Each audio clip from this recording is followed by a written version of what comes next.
What if one of the greatest composers in human history didn't look the way you think? What if the image you've seen your entire life was carefully reshaped?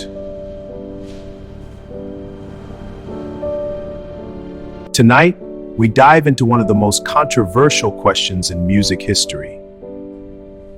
Was Beethoven one night whitewashed? Did history hide something about his identity? Or is this a modern myth? This is the story of Ludwig van Beethoven, the man, the mystery, and the debate that refuses to die.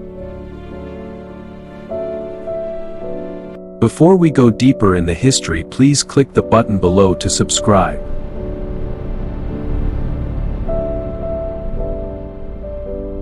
And turn on your notifications button.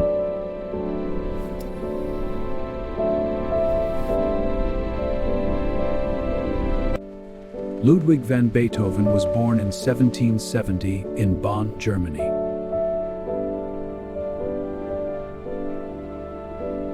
He is considered one of the greatest composers of all time, bridging the classical and romantic eras. His works, like the legendary Symphony No. 5 and Moonlight Sonata, changed music forever. But beyond the genius, there were whispers. Descriptions from people who knew him painted a different picture.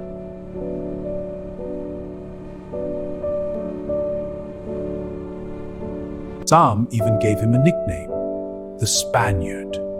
Why would a German composer be called that?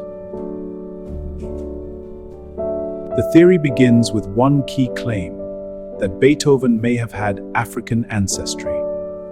Supporters point to his mother, Maria Magdalena. Some researchers suggest her lineage may trace back to regions influenced by Moorish presence in Europe.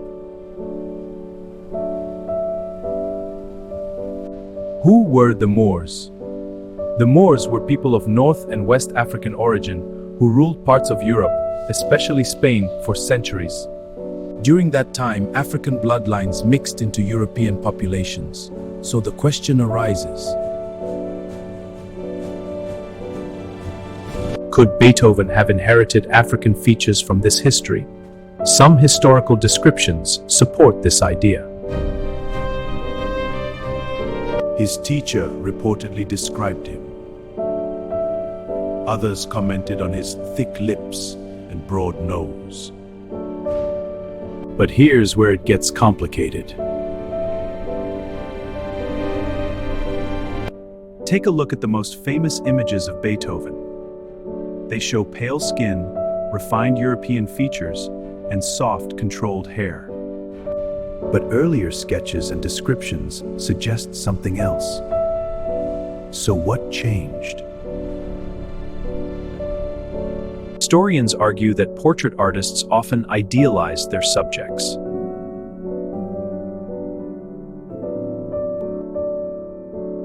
Especially in 18th and 19th century Europe, beauty standards leaned heavily toward whiteness.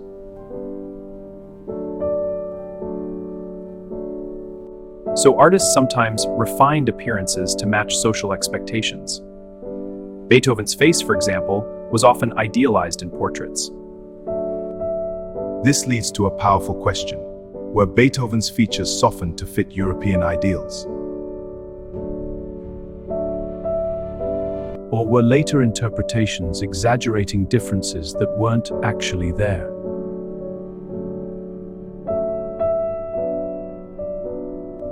Most historians reject the claim that Beethoven was of African descent.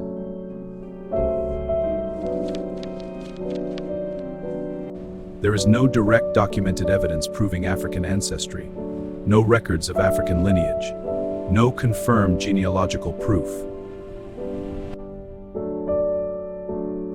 Dark complexion didn't mean African. It could refer to Mediterranean features. Nicknames like Spaniard were common and not necessarily racial. They were used to identify one's origin, a common practice in the ancient world. These names did not carry the racial weight they might today. These ancient tomes hold secrets of forgotten eras, but descriptions may have been exaggerated or symbolic. We must seek the truth within the myth. In other words, the evidence is suggestive but not conclusive. So why does this topic spark so much emotion? Because it touches on something deeper than Beethoven. Representation in history. Who gets recognized as great? How narratives are shaped over time. For centuries, many contributions from Africa and people of African descent were ignored or minimized. So when people revisit figures like Beethoven, they're asking, was something hidden, or are we rewriting history? Here's the reality. There is no solid proof that Beethoven was African.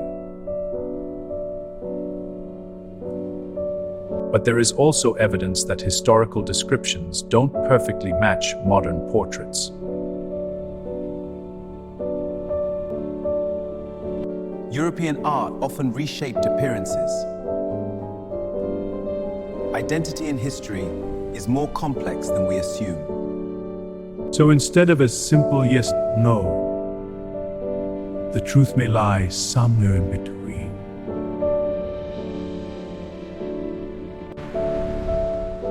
Was Beethoven whitewashed? Or is this a story shaped by modern curiosity? One thing is certain, history is not always as clear as it seems.